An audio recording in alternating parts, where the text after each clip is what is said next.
हम प्रभु परमेश्वर को धन्यवाद देंगे। परमेश्वर ने आज का दिन दिया, जुलाई महीने की पहली तारीख, और ये वास्तव में पहली तारीख प्रभु ने हमें आनंद की तारीख दी है। जैसे संसार के लोग भी कहते हैं, खुश है जमाना आज पहली तारीख है, खुश है जमाना आज पहली तारीख है। हम भी आज बहुत आनंदित है, खुशहाल हैं कि एक नया महीना शुरुआत का हमें दिया है।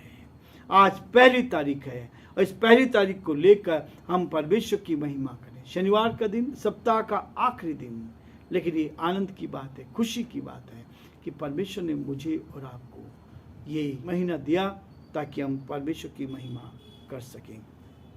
आज जो परमेश्वर की योजना है उसको पूरा करें।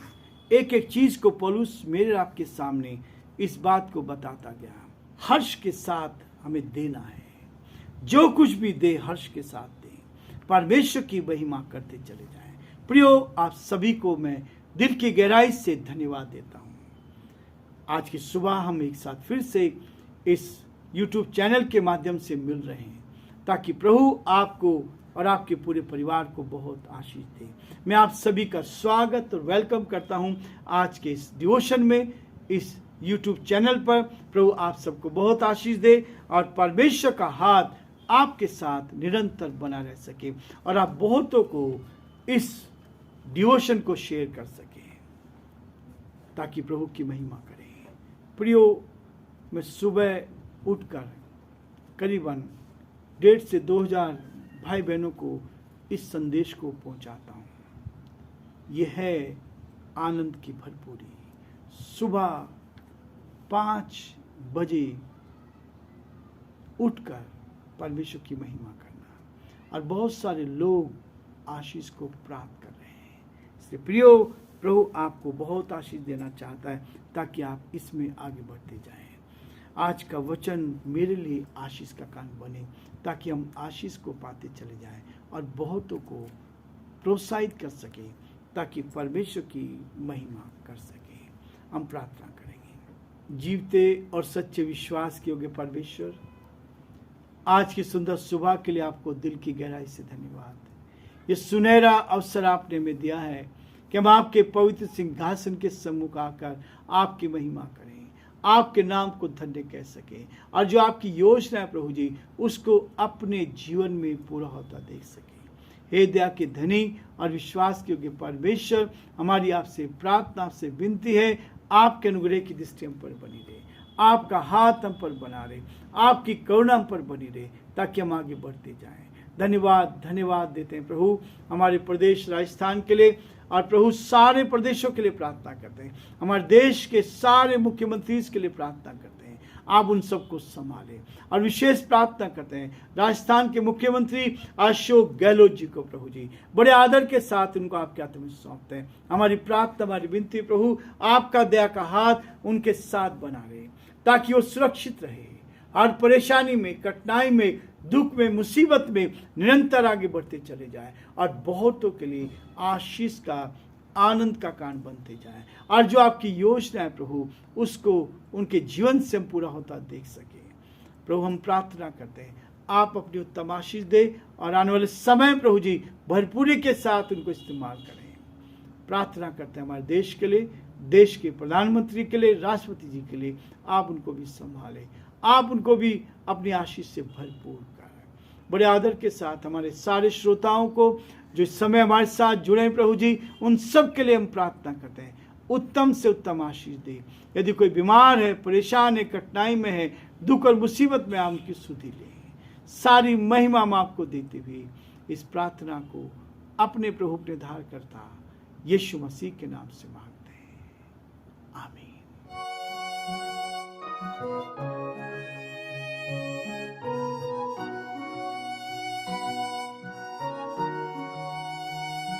कलवरी के पास खड़ा हो, खून की धारा देखता जा, तेरे पापों का यही दाम दिया है मसीह यीशु ने।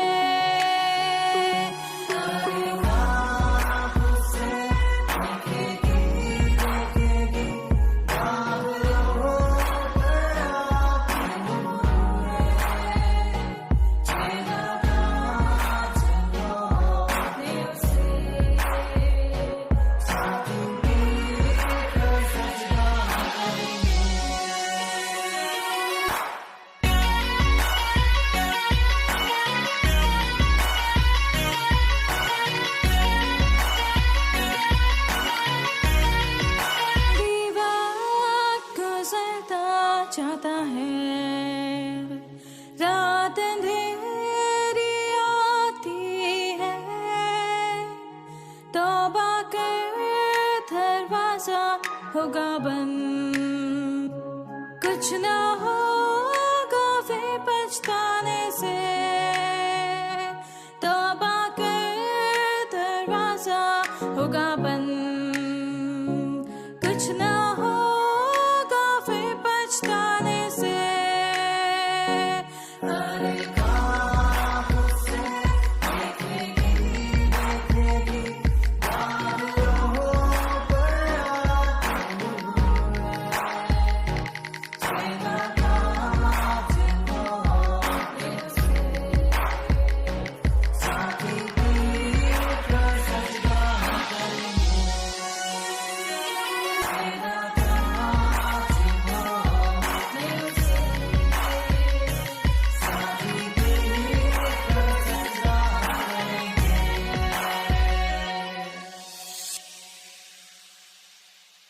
प्रियो वचन इस बात को कहता है, पहला कुरिन्थियों का 7 अध्याय और उसके 18 पद में कहता है, और इस बात को कहता है, जो खतना किया हुआ बुलाया गया हो वह खतना रहित ना बने। जो खतना रहित बुलाया गया हो वो खतना ना कराए। परमेश्वर मुझे और आपको इस बात के लिए प्रोत्साहित करता है। परमेश्वर ने आपको बुलाया, जो वरदान आपके पास है, जो चीज आपके पास है, उसको लेकर ही आप प्रभु की महिमा करें। बदलाव नहीं, बदलाव तो हृदय का होना चाहिए। हृदय का खतना होना चाहिए। हृदय के पापों को दूर कर देना चाहिए। हृदय की सारी गंदगी को दूर कर देना चाहिए। वो जिस दशा में बुलाया गया है उसी दशा में आए। वो कहता है, जो खतना किया हुआ बुलाया गया हो वह खतना रहित ना बने। वो खतना रहित ना बने। प्रियो, परमेश्वर ने आपको बुलाया है। जब आपने पश्चाताप किया, जिस हालत में किया है, उसी हालत में आप परमेश्वर के साथ, परमेश्वर आपको उसी रूप में पसंद करता है। परमेश्वर उसी हाल में आपको पसंद करता है कि आपका हृदय का खतना हो चुका है। यदि हृदय के पाप आपके जीवन से निकल गए हैं तो यह है वास्तविकता। और यदि आप कहता है वो जो खतना रहित बुलाया गया है वो खतना ना करें। ना खतना कुछ है और ना खतना रहित कुछ है, परंतु परमेश्वर की आज्ञाओं को मानना ही सब कुछ है। परमेश्वर की आज्ञाओं को मानना ही सब कुछ है। इसलिए वो कहता है, परमेश्वर की आज्ञाएं उसके वचन के माध्यम से पहुंचती है। परमेश्वर की आज्ञाएं उसके वचन के माध्यम से हमारे साथ पहुंचती है। इस वचन को जो पढ़ता है उसके वचन के द्वारा परमेश्वर की आज्ञा मुझे और आपको मिलती है। यदि हम उन पर विश्वास नहीं करें तो हम उनका पालन भी नहीं कर सकते। यदि उस पर विश्वास नहीं किया तो उनका पालन भी नहीं कर सकते। जिस दशा में बुलाए गए हैं उसी दशा में हमें रहना है। और उसमें कहता है, वे खतना ना कराए। ना खतना कुछ है और ना खतना रहित, परंतु परमेश्वर की आज्ञाओं को मानना ही सब कुछ मेरे और आपके लिए है। इसलिए 19 पद में इस बात को वो बहुत ही स्पष्टता से कह रहा है। 20 पद कहता है, हर एक जन जिस दशा में बुलाया गया हो उसी में रहे। परमेश्वर मुझे और आपको बरकत देना चाहता है। परमेश्वर मुझे और आपको ऊंचाई पर लेके जाना चाहता है। जो दशा है उस दशा को परमेश्वर चाहता है कि आप उसके साथ आगे बढ़ते जाएं। और जब परमेश्वर की योजना को आप अपने जीवन में लेंगे तब परमेश्वर आपको आशीष देगा। इसलिए वो कहता है, परमेश्वर उदारता पूर्वक देने वाले से प्रेम रखता है। परमेश्वर उदारता पूर्वक देने वाले से प्रेम रखता है। आप अपने जीवन को प्रभु को देते हैं, आप अपने जीवन को प्रभु को समर्पित करते हैं, और जब उदारता से आप उसकी सेवा करते हैं, ईमानदारी से उसकी सेवा करते हैं, तो परमेश्वर आपको आशीष देना चाहता है। इसलिए 2 कुरिन्थियों का 9 अध्याय 7 पद में लिखा है, परमेश्वर उदारता पूर्वक देने वाले से प्रेम रखता है, मेरे से और आपसे प्यार करता है। और इसलिए वो कहता है, जब आप प्रभु के लिए देते हैं, प्रभु के लिए देते हैं, तो हृदय की गहराई से दें। इस बात को देखते हुए परमेश्वर द्वारा प्रदान की समस्त वस्तुओं का, जो परमेश्वर ने मुझे और आपको दी है, उसका 10% देना मेरे लिए महत्वपूर्ण है। एक भाग प्रभु को देना, 10% प्रभु को देना, ये है जो प्रभु मुझसे चाहता है। और इसलिए कहता है जो हम परमेश्वर को आभार और आदर स्वरूप देते हैं, परमेश्वर के प्रति आभार हमारा होना चाहिए और आदर होना चाहिए, ताकि हम परमेश्वर की महिमा करें। और यही है प्रियो कि जब आप जो कुछ आपके पास है उसमें आप आगे बढ़ते जाएं, और जो परमेश्वर की योजना है उसमें परमेश्वर आपको बहुत आशीष देता चला जाए, ताकि आप परमेश्वर की महिमा का कारण बनते जाएं, और जो परमेश्वर की इच्छा है उसको अपने जीवन में पूरा करें। आज्ञाकारिता तब कठिन हो जाती है, आज्ञाकारिता जब कठिन हो जाती है, जब हृदय अविश्वास के कारण कठोर हो जाता है। आज्ञाकारिता तब कठोर हो जाती है जब हृदय अविश्वास के कारण कठोर होता है। विश्वास नहीं, अविश्वास के कारण कठोर हो जाता है, तब आज्ञा पालन करना मुश्किल होता है।